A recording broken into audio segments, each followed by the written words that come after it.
crecí con la figura de Honorio Pueyrredón. Honorio Pueyrredón es mi bisabuelo.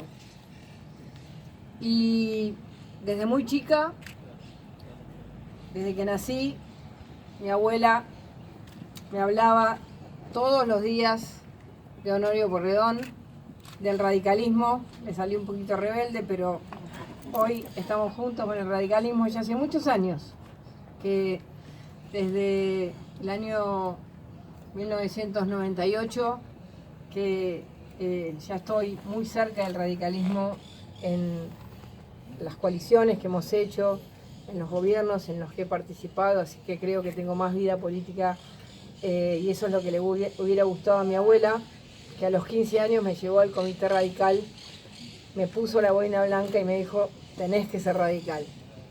La rebelión juvenil me llevó para otro lado.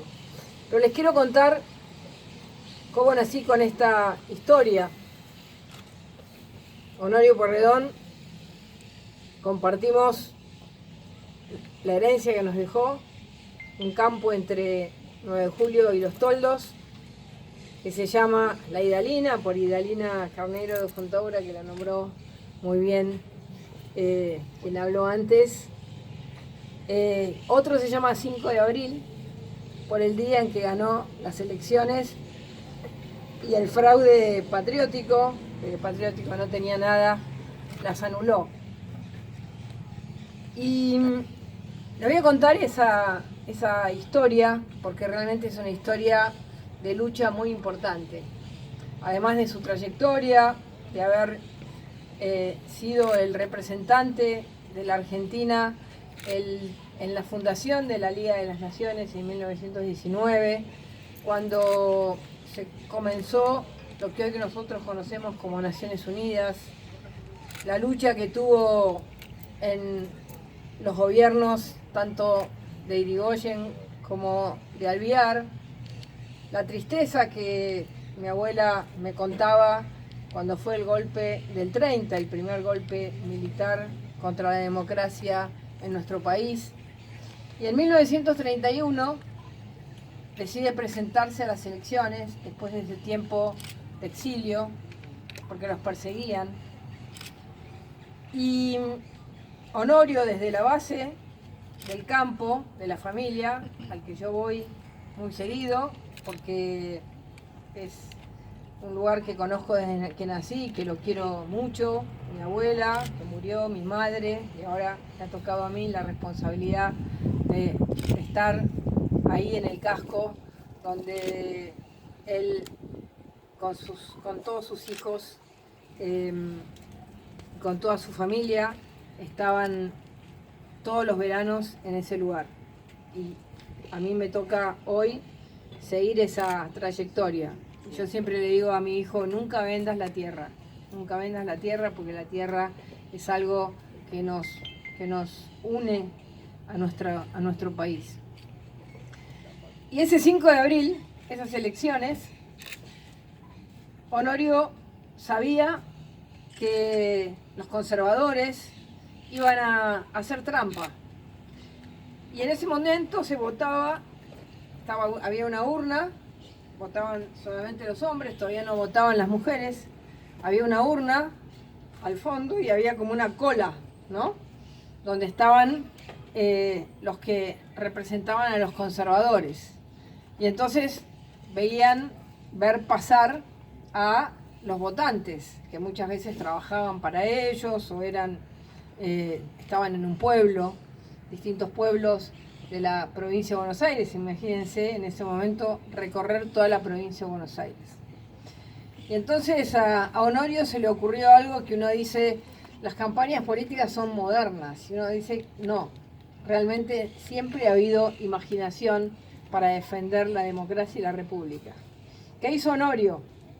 Honorio mandó en distintos pueblos a que tejieran boinas coloradas. Y a cada lugar que iba le decían, pero Honorio, ¿cómo vamos a tejer boinas coloradas, doctor? Nosotros somos blancos, nosotros somos de boina blanca. Y entonces Honorio decía, ustedes tejan boinas coloradas. Y tejieron boinas coloradas Y entonces el día de la elección dio la instrucción, junto con Guido, de que todo el mundo vaya a votar con la boina colorada. Y cuando termina la elección y empiezan a salir los votos, y los conservadores no podían creer lo que había pasado, que el radicalismo que ellos creían que lo habían volteado para siempre por el golpe del 30 y que ellos tenían el control político, ¿no?, de los punteros que además había en la provincia de Buenos Aires, que eran punteros de lo peor, como los que todavía conocemos. Dicen, cuando vieron salir los votos, dicen, ¿cómo puede ser? Si venían todos a votar con boina colorada, ¿cómo puede ser? Y entonces, en una conferencia de prensa que hacen Honorio, Guido y todos los radicales de la provincia de Buenos Aires que se habían animado a ir a esa elección, sabiendo las condiciones, dicen, lo que pasa es que hicimos una estrategia. Y en ese momento los radicales fuimos rabanitos. Éramos colorados por fuera, pero blancos por dentro. Y entonces utilizó esa estrategia de hacer llevar a votar a todos y ganar las elecciones. Así que los Durán Barba de la vida no existen, al lado de una estrategia tan inteligente para mostrar cómo uno puede sortear los intentos de fraude, que después significaron llevarlo primero a la isla Martín García, y como a la isla Martín García todo el tiempo llegaban lanchas, llegaban correligionarios, llegaban ciudadanos a visitarlos, los dictadores de esa primera dictadura militar de la Argentina, cívico-militar, porque había de todo, se dieron cuenta que era un lugar en el que se alimentaba el alma republicana, el alma democrática del radicalismo y la resistencia a ese golpe. Y entonces se lo llevaron a Ushuaia. Imaginémonos lo que significaba en 1933 Ushuaia. Era un lugar imposible. Todos los hijos, entre los cuales estaba Ricardo Pueyrredón, que fue director de ceremonial de Alfonsín, ¿no? Toda la familia radical, del primero al último, todos, mi abuela, ¿no? Nosotros de chiquititos en el campo cantábamos los 9 de julio, que era el día de su nacimiento, cantábamos el himno argentino, el himno radical y todos con boina blanca, chiquititos así, todos. Así nacimos en ese campo. Él lamentablemente había muerto y no pudo, yo no lo conocí, pero ese espíritu lo viví siempre. Y cuando va a Ushuaia, su familia no podía llegar, era imposible, nos llevaron en un barco y era imposible en ese momento poder ir a Ushuaia. Imagínense que en Ushuaia estaban los peores de los peores asesinos de la Argentina. El lugar donde estaban los peores. Y los radicales, yo tengo las fotos, eran 8 o 9, como describió nuestro gran orador. Realmente le pedí que me dé esa historia porque lo ha contado muy bien y ha descrito toda la familia. Entonces estaban siempre vestidos con trajes, sobre todo, ¿no? Uno los veía con dignidad, parados, y unos marinos, porque en ese momento en esa isla estaba la marina, la cárcel y muy pocos pobladores, prácticamente no existía nadie. Y unos marinos dijeron, no puede ser que traten a estas personalidades de la vida política argentina, que le han dado tanto al país, que los traten así. Y claro, en ese momento no se enteraban mucho de Buenos Aires lo que podía pasar en Ushuaia. Entonces uno de los marinos, se pusieron 2 familias en una casa.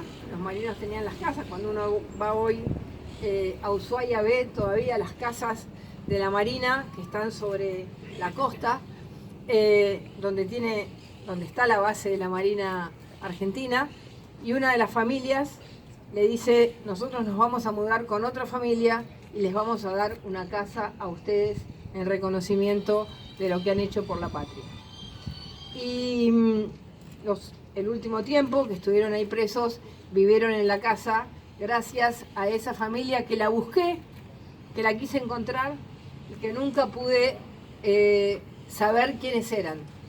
Cuando fui a Ushuaia, pregunté a la Marina quiénes habían sido y nunca pude encontrar ese dato, porque acá hoy públicamente me gustaría agradecerle a esos marinos que estaban en ese momento en ese lugar que era muy lejano, pensando lo que era el país, y que hicieron ese acto de reconocimiento a todos los radicales que estaban presos en Ushuaia. Él volvió un poco enfermo, y quizás se murió en el momento justo, como lo dice en esas palabras: el mundo se incendia. Era la Segunda Guerra Mundial, y como radical en la avenida o el comienzo del peronismo, que lo vio ya cuando estaba enfermo. Para mí, eso que viví desde muy chica, en la adolescencia, en la insistencia de mi familia por el reconocimiento que significaba el radicalismo, me hizo leer su obra. Y cuando murió mi abuela tenía gran parte de la biblioteca de Honorio Pueyrredón, que era una gran biblioteca, en inglés, en francés. Y yo dije: yo no quiero ni muebles ni nada, quiero la biblioteca.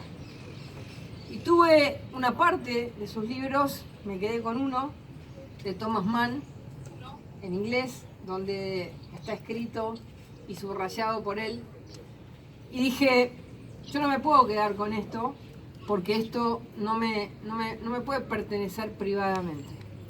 Y siendo ministra de Seguridad, con la ayuda acá de Martín y de varios, llamamos al Comité Radical, nos pusimos en contacto, Alicia, nos pusimos en contacto, y un día llamamos y dijimos: queremos donar los libros del doctor Honorio Pueyrredón al Comité de la Unión Cívica Radical. Y primero es como que, ¿qué hacemos? ¿Dónde lo ponemos? ¿Cómo? Hasta que se ve que se transmitió esto, y como un mes después nos llamaron por teléfono y nos dijeron: claro que sí, queremos tener esa biblioteca y ponerla en la biblioteca del Comité de la Unión Cívica Radical. Así que ahí está lo que yo había heredado, su legado de conocimiento, una persona muy leída, muy formada, con mucho conocimiento. Así que yo tengo una línea totalmente directa con Honorio, por supuesto con la descripción que hizo Juan, ¿no?, del primer director supremo de la Argentina, Juan Martín de Pueyrredón, de quien escribiese el Martín Fierro, de Prilidiano Pueyrredón, y de Honorio, que fue directamente mi bisabuelo. Así que esa línea la llevo en el corazón, y estoy muy agradecida porque el Comité de la Unión Cívica Radical de San Pedro haya vuelto a poner esta placa, acompañados acá todos juntos por el PRO y por Ciudadanos de San Pedro. Les agradezco de corazón, porque creo que esos principios, esos valores que nos van a significar que nosotros pongamos todo, absolutamente toda nuestra fuerza, todas nuestras convicciones, para volver a tener una Argentina que, como recién un señor se me acercó y me dijo: no puedo más, ya no puedo más, no puedo seguir trabajando y sentir que cada día el país se me va de las manos. Es lo que sentimos hoy todos los argentinos, que el país se nos va de las manos. para que no se nos vaya de las manos el país, tenemos que tener el coraje y la valentía de hacer los cambios que implican una Argentina transparente, una Argentina con reglas claras, una Argentina donde la Constitución no sea letra muerta, una Argentina donde la producción y el trabajo y los emprendimientos y las empresas y la vida privada sea más importante que la cantidad de Estado que tenemos. Hoy la Argentina está dividida entre la Argentina del trabajo, la Argentina de la producción, la Argentina de la inversión, cada vez con menos ímpetu, y una Argentina que está siendo subsidiada, no muchos por su voluntad, sino porque se ha construido una Argentina totalmente deformada. Y eso nos lleva a los problemas que tenemos. No es casual la inflación, no es casual la pérdida de calidad de vida de los argentinos. Eso es porque toda la renta de la Argentina la pusieron en burocracia. Cuando uno piensa que en el año 2000 la Argentina tenía 23, el Estado le valía a los argentinos 23 puntos del producto, 23. Y cuando se fue Cristina Fernández de Kirchner, habían pasado de 23 a 44. Eso significa que la renta del campo, de los duraznos de San Pedro, de las frutas, del campo, de la industria, de cada una de los argentinos que trabajan, los argentinos que pagan impuestos, los que compran alimentos y pagan IVA, todo eso, en vez de ir a hacer crecer el país, explotar el país de producción, de trabajo, de empresas, de emprendimientos, de unicornios, se fue a duplicar un Estado que duplicó el costo, pero no los servicios. No es que hoy tengamos mejor educación, ni mejor seguridad, ni mejores posibilidades para los argentinos. Nosotros bien sabemos lo que tenemos que recuperar en educación, bien sabemos lo que tenemos que recuperar en seguridad y bien sabemos lo que tenemos que recuperar en argentinos, ciudadanos libres de un sistema que los esclaviza y que los tiene absolutamente atados y que los convierte en personas que pierden su condición de libertad a partir de todo este sistema nefasto que vemos inclusive en muchas provincias argentinas. Ese cambio lo tenemos que hacer todos juntos y de la mano. Y esta vez no podemos fallar.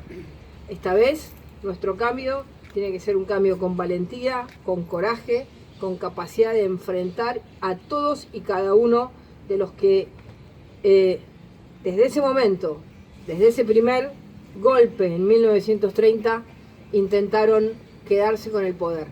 Intentaron construir una Argentina donde cada vez los ciudadanos tienen menos poder y los grupos de poder se instalaron por todas partes. Yo tengo la convicción que nuestro gobierno tiene que ser capaz de enfrentar esos problemas, enfrentar esas mafias, enfrentar esos grupos de poder y plantearse que si nosotros no lo hacemos, la Argentina va a seguir en un tobogán de decadencia. Como el gaucho que vimos ayer en el sur, que salió y dijo, acá no entran aquellos que no tienen qué hacer acá. Y un gaucho del sur, sin el Estado al lado, dijo, esto es mi propiedad, esta es mi propiedad privada y ustedes acá no entran. Y yo creo que eso es lo que va a pasar en la Argentina. Millones de argentinos van a decir, basta de extorsiones, basta de aprietes, basta de privilegios, basta de una Argentina que cada vez a más argentinos los empobrece y a menos argentinos los enriquece. Así que con coraje, con fuerza, vamos por ahí. Muchas gracias.